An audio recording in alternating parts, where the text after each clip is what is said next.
Herzlich willkommen zu einer neuen Folge des Dennele Kochstudios. Ich bin der Volker und heute werden wir ein 20 Liter Garnelenbecken einrichten. Wie eben schon gesagt, werden wir heute hier unser 20 Liter Nanocube einrichten und zwar mit nur 4 In-vitro-Töpfchen. Als Basis heute dient uns der 20 Liter Complete. Wir haben ja ein Basic und ein Complete Set. Im Complete ist der Bodengrund noch mit dabei. Also Technik, Leuchte, Unterlegmatte, Abdeckscheibe, Garnelenkies und unser Debonit Mix Black ist beim Complete mit dabei. Als Steine verwenden wir Mini-Landschaftssteine und so ein bisschen als Zierde oder als Futterzone werden wir heute unseren Okavango verwenden. Das ist ein Zierkies, also schöne kleine runde Pebbles, sind schön grau und passen perfekt zu der Mini-Landschaft. Wie in jedem Aquarium brauchen wir erst das Fundament. Das Fundament ist bei uns der Bodengrund. Hier ist es jetzt so, da wir ja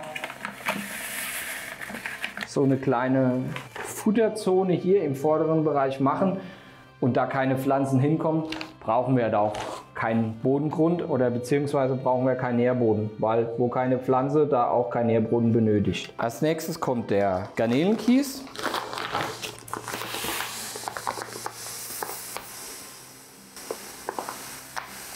Wie eben ja schon erwähnt, werden wir hier im vorderen Bereich hier mit unserem Okavango so eine kleine Futterzone machen und aus diesem Grund lassen wir jetzt erstmal diesen Bereich frei. Jetzt als nächstes fangen wir an mit der Dekoration. Ich habe ja gesagt, wir verwenden jetzt heute Mini-Landschaft. Bei der Mini-Landschaft ist es so, die härtet bei Zugabe von CO2 härtet die das Wasser auf. Also das muss man immer ein bisschen beachten, wenn man mit Mini-Landschaft arbeitet, damit man dann da keine Probleme bekommt.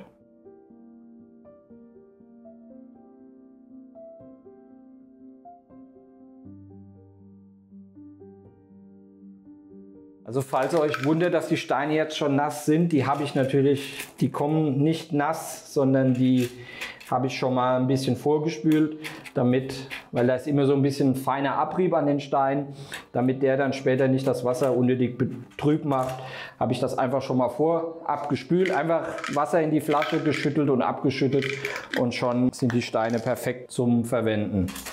Natürlich wie immer als nächsten Schritt den Bodengrund gut nass sprühen. Als erste Pflanze verwenden wir Progrostemon erectus. Wie gesagt, das hier ist eine ganze Portion, was man so in In-vitro-Töpfchen hat. Also ihr seht, die ist sehr ergiebig und ist eine super schöne, nicht allzu komplizierte Hintergrundpflanze und bildet einen schönen kompakten Vorhang, der dann auch später euren Filter und die Technik, die dahinter dann noch versteckt wird, schön covert. Natürlich werden alle Zutaten, die wir jetzt hier in dem Video verwenden, nochmal in die Videobeschreibung unten reingeschrieben. Und falls ihr mehr Fragen habt bezüglich Pflanzen oder warum in vitro, verweise ich nochmal auf unseren Einsteiger-Guide, das verlinke ich nochmal oben im Video. Warum Vorzüge von in vitro, warum, was ist der Nachteil zu Topf und in vitro. Guckt es euch an, wenn euch das interessiert. Die nächste Pflanze, die ich jetzt hier pflanze, ist Helantium tenellum grün.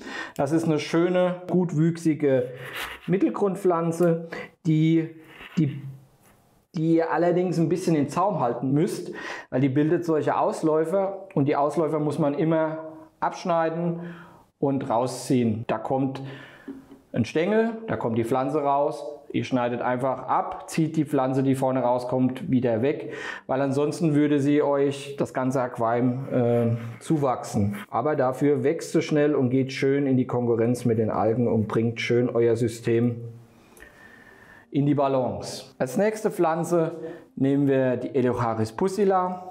Das ist ja mit eine der einfachsten Vordergrundpflanzen, die auch wirklich schön grasartig wächst. Also die sieht wirklich aus wie ein englischer Rasen. Ich verwende die super gern, gerade aus dem Aspekt, dass es halt eine super einfache Pflanze ist.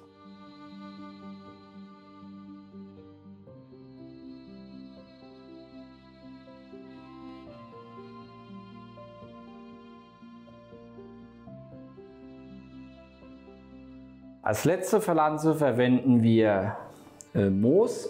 Und zwar ist das Versicularia fairy oder auch bekannt als Weeping Moos. Das Moos wird ein bisschen dunkler, also hat ein bisschen intensiveres Grün als das Christmas Moos und wächst immer so ein bisschen so nach unten. Hat einen schönen Charakter, gerade bei Steinen, weil das immer so schön die Steine runterwächst. Wie wenn ihr so einen Finger nimmt und das hat immer den Drang nach unten. Ist auch sehr gut geeignet, wenn ihr einen Baum, eine Baumkrone machen wollt, ist besser geeignet als das Christmas Moos. Hier kleben wir einfach eine schöne Portion hier auf den Stein. Da müsst ihr jetzt nicht allzu genau sein, weil das Moos sich sehr schnell und gut verbreitet. Und wichtig ist auch hier regelmäßig trimmen. Und wenn ihr es trimmt, gleich das, was ihr wegschneidet, wegsaugen. Einfach einen kleinen Schlauch nehmen und wegsaugen. Wie pflegt ihr dieses kleine Schmuckstück? Ganz einfach, wöchentlichen Wasserwechsel. Hier kommt jetzt natürlich noch CO2 dran. Das Aquarium ist prädestiniert für unser Carbo Bio Style 120, also unsere biologische CO2-Anlage. Wöchentlichen Wasserwechsel. Die Pflanzen, die hier drin sind, sind jetzt nicht sehr kompliziert. Am besten würde ich hier unser Plant Elixir Basic verwenden, natürlich in Kombination mit dem Aqua Elixir, also unseren Wasseraufbereiter. Das einmal die Woche rein und nach Bedarf natürlich Makronährstoffe, also sprich N, P und K, aber das natürlich nur nach Bedarf. So schnell kann man ein kleines 20 Liter Garnelenbecken einrichten. Ihr habt gesehen, wir haben jetzt insgesamt 4 Töpfchen In-vitro-Pflanzen verwendet. Es ist ein 100% In-vitro-Becken. Wir haben hier im Vordergrund eine schöne kleine Futterzone, wo ihr eure Tiere beobachten könnt. Jetzt aber nicht abschalten, schaut euch das Endergebnis an. Ich hoffe, es gefällt euch. Und ich konnte euch wieder ein kleines bisschen Inspiration geben für euer Aquarium zu Hause und dass ihr unserem Kanal helft. Abonniert unseren Kanal, drückt die Glocke und schreibt in die Kommentare und schaut auch gerne mal bei uns auf Facebook und Instagram vorbei. Bis zum nächsten Mal, euer Volker. Ciao.